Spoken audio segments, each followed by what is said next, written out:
I know it's not a hardcore exercise,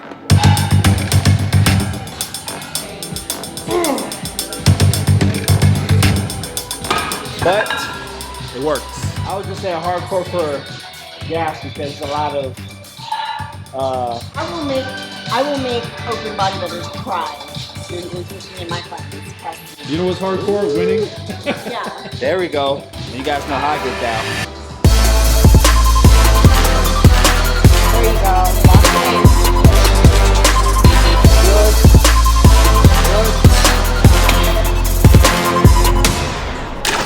Keeping a proper lean off season, putting on lean tissue.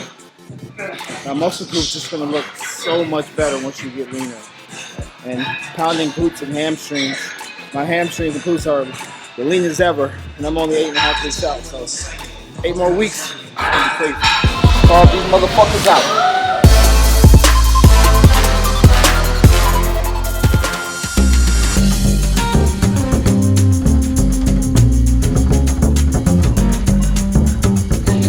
Hamstring day, glutes.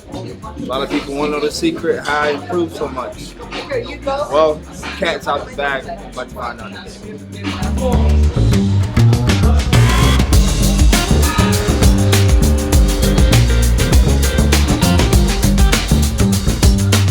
Glutes are important for all divisions. Obviously, like bikini and wellness are going to be a lot more, but even for open bodybuilders, 212, classic, it creates just balance in the physique. So even for men, when you're looking at poses like the side chest, side tricep, if you're empty there, and I'm going to use someone as an example, and I don't mean to be rude, but I think everybody in the industry knows Michael Krijo. I don't know how to say his name, but he's kind of like a really hot up and coming IFBB pro. He was from Europe, the IFBB. Bald guy with the big arms? Bald guy with the big arms, yeah. He's got a complete physique except for glutes. His physique is phenomenal, and if you brought up his glutes, he'd probably be maybe, I don't know, top 5 in the Olympia. But because on those side poses and from the back, he just has nothing there, it just looks imbalanced. So even for the big guys like Keone, it's super important. The reason Keone put so much emphasis on it this offseason wasn't because he didn't have glutes, it's because if he had a little bit more, it would be a lot easier to bring them in condition for his show. Which a lot of people argue with me about, but I proved them wrong because he's already got glute lines and he's like 9 weeks out.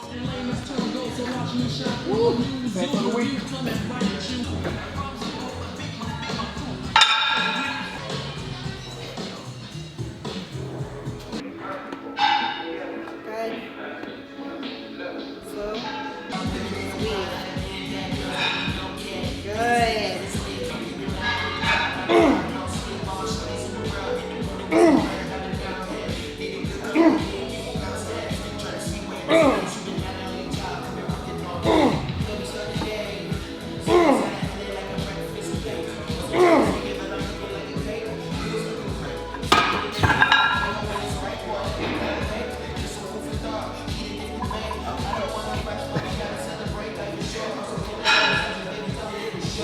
Sometimes you gotta dab yourself, you know, like he's just in the zone.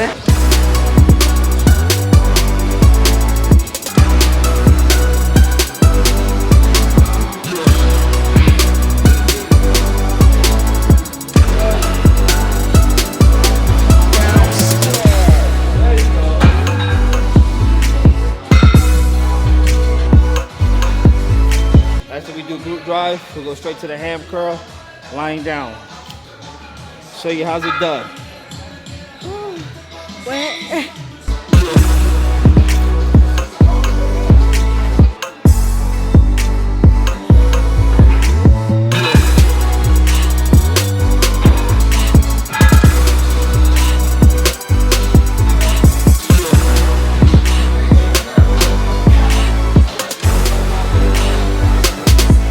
Like I said, in the chest day, it's the same concept.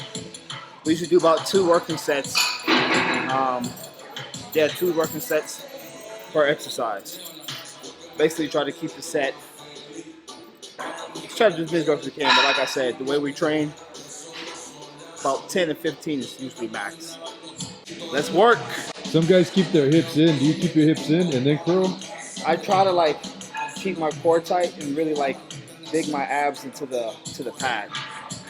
I try to use most hamstring if possible versus using my lower back. So a lot of people that do hamstring curl, they tend to start jerking. They start hitting their lower back too. So good, good, good. Yes, good. Nice. Nice.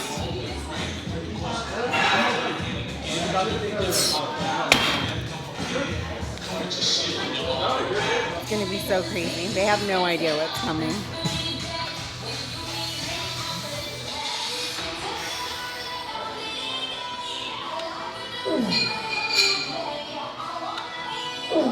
Yep.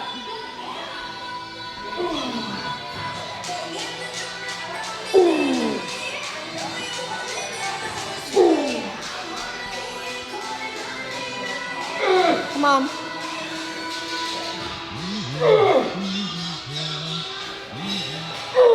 Tight. Yep. Yep. Squeeze the back. Up. Come on. Up.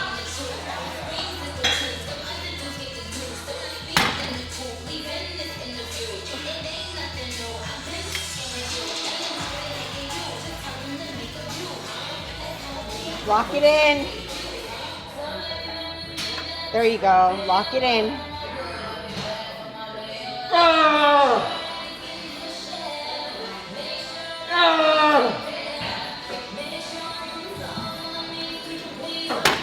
That looked like a concentration curl, man.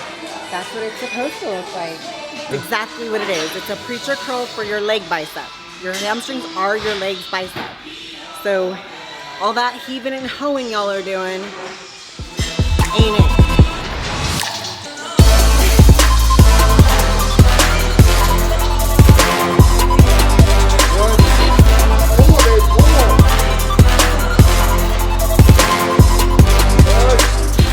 RDO? Yeah. LDR.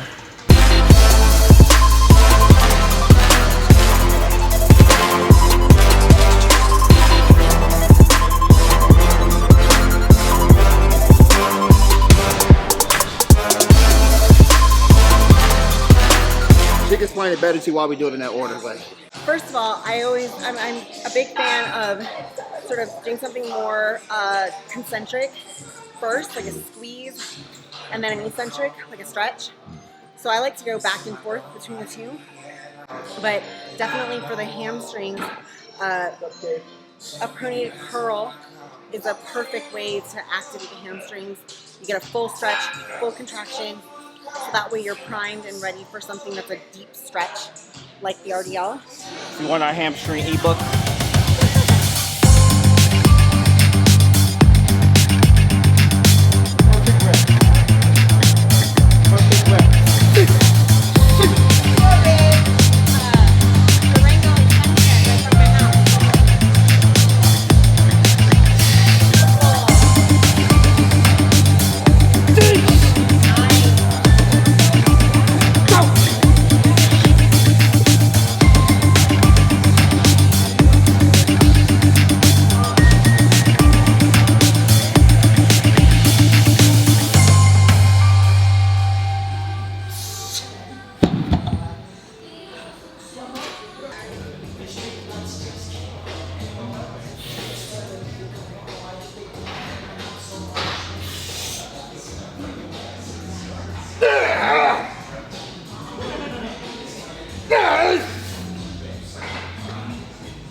So for RDLs specifically, I mean, there's two types that you can do. A lot of people conflate like stiff leg deadlifts and RDLs. They're very similar, to be honest with you. But the only thing I would say is don't worry about what you're calling them. Just worry about what you're attempting to create tension in. So if you're really trying to go more for the glute, then you want to have a slight more bend in the knee, not bend forward, but almost like a soft knee, and then you want to abduct the knees out, which means sort of like push the knees out. That's gonna activate that bottom of your glute max, like your glute ham tie-in. You're gonna push your hips further back. With the hamstrings, if you wanna really create tension on the hamstrings, you don't have to abduct so much.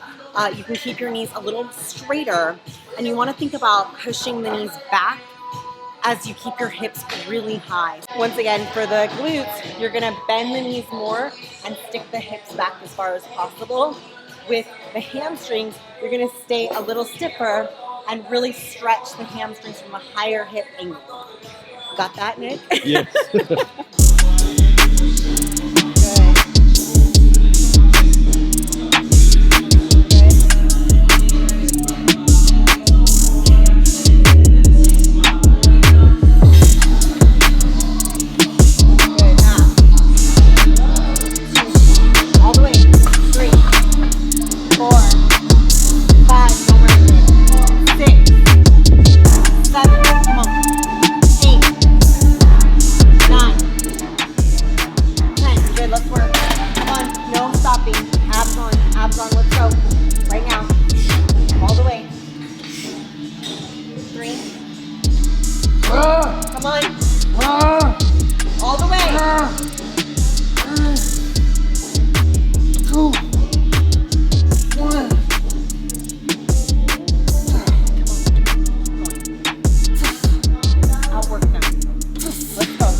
Ever since my hamstrings and glutes grew, my muscle-mind connection is really crazy. I get the pump super fast.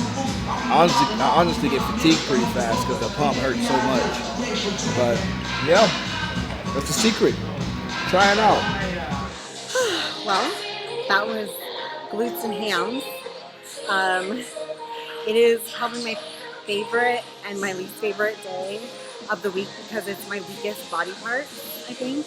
So it's the hardest, but it's also the most rewarding because when you see the growth happen, it just, every woman knows how it feels when you look in the mirror and you're like, wait a minute, wait, hold on, is that a little bit of extra booty meat going on?